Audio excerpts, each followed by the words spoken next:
अगर आपको छोटे से दिखने वाले जामुन के अनगिनत फायदों का पता चल जाए तो आप आज ही जामुन खाना स्टार्ट कर देंगे। जामुन एंटी एजिंग है, लीवर के लिए बहुत अच्छा है, स्टमक के लिए बहुत अच्छा है, शुगर पेशेंट के लिए तो सबसे बेस्ट है। जूस बनाना स्टार्ट करते हैं।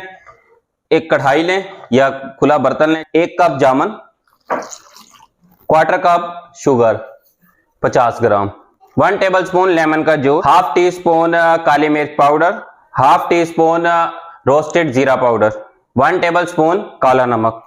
फ्लेम को करना है ऑन और मीडियम फ्लेम पर 5 मिनट के लिए पकने देते हैं। 1 कप जामुन लिया है, 1 कप जामुन में 1 लीटर पानी डालना है। मीडियम लो फ्लेम पर पकते हैं। 5 मिनट हो चुके हैं, फ्लेम को करते हैं ऑफ। कलर देखिए कितना जबरदस्त आया है। अब ठंडा होने देते हैं। ठंडा कर लिया है, स्ट्रेनर में डालकर छान लेते हैं।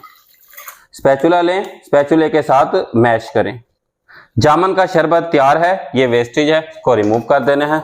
जितना चिल रखना चाहते हैं उतने आइस क्यूब ऐड कर लें। लाजवाब शरबत बना है। जो जामुन नहीं खाते वो जामुन का ये वाला शरबत बनाकर पिए।